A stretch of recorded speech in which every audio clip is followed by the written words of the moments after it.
Today's recordings are more steered towards listening, auditory stimulation, than visual stimulation, even though they're conceptual, or you can think about it as an imagistic concept, but it's a networking, interactive, moving image. Call it not because fluid intelligence is already co-opted in the term in the jargon rather in the jargon of a specific discipline, cognitive science. Ought to use lucid intelligence, meaning that the thing itself is participatory, but it's not participatory in metabolically caustic way. It's participatory, intuitively, meaning that it's a move by thought. It's imagine playing a game and the thinking also under the same station. Like body percentage, body fat percentage, there's always also is a percentage of what considered the human in the human, the animal in the human animal, and that percentage of him is 7% or he's 25%, depending on tendency and depending on how nature is selecting for the variation in these traits.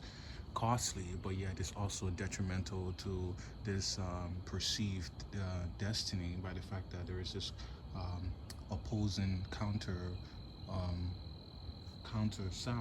argument to it, and that's the position that's held here, of course, because we're not opposed to enlightenment, in fact emphatic about enlightenment and the process of progress. Nothing else is of more concern. It's the only subject worth discussing. It's the only thing that's worth speaking about in this time. I mean, we're a quarter way into the 21st century, and I believe that these things mean the fact that we can quantify our age is tantamount to our maturity, and it means that we become, of course, move towards enlightenment and so forth and so on, as we'll constantly be on and speaking on as this channel continues.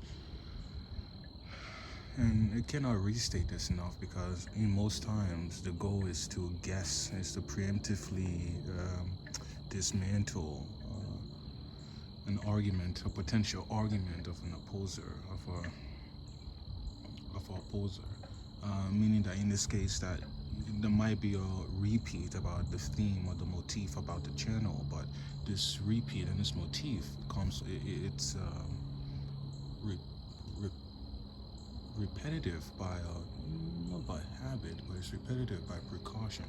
It's the fact of getting the message in its entirety out to the listener, and in doing so run the trip line of repeating ideas that have already been spread. It's heterogeneous, so there'll be other moments where you'll see different aspect of the of yours truly, but until those moments are upon, and in the category where this kind of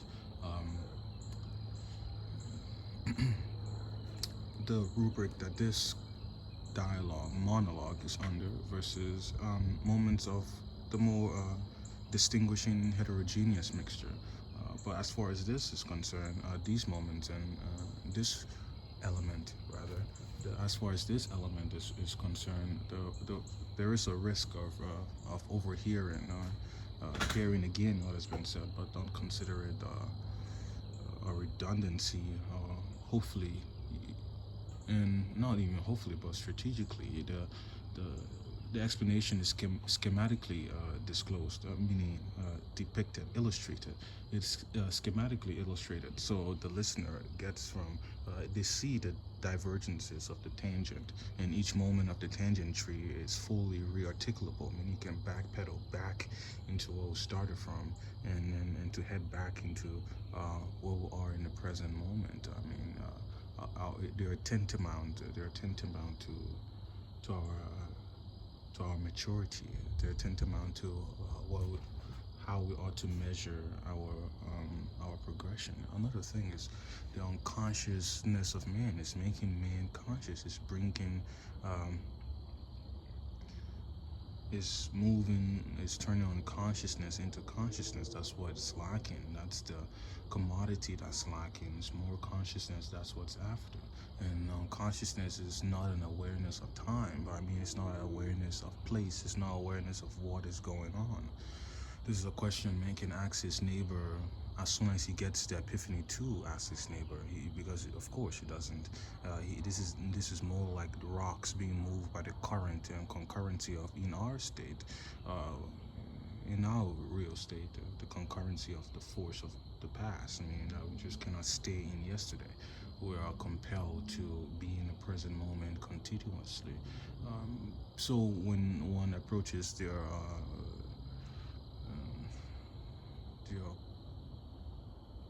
no, trying to use the word that is available, but trying to find perhaps a better way of connecting to it that is what elucidating. However, it's not foreign to go across and speak with unfamiliar if you're not assuming familiarity as you congregate with the humans. But to, however, reach out to someone familiar and ask them what is going on so they can start to explain the world to you in terms of what that question truly means. I mean, the full facts of they not knowing what is going on is the forgiveness that Christ is spreading on to the Father. Forgive them, Father, for they do not know what they do. What is the central thing of knowing what you do? What does it mean to know as accordingly for what the human is, and what access and what proportion of consciousness do they have? Bringing the consciousness out of unconscious, from the unconscious, bringing more consciousness. And just mean that's as a realization, and immediately then things start to follow. There are byproducts of that realization, but I mean that immediate product of that realization. That's what we're after. That's the feeling of being in life, and consequently, there's the decrease in percentage of the animal as my increase in the percentage of the angel. This is a battle between catastrophe and education.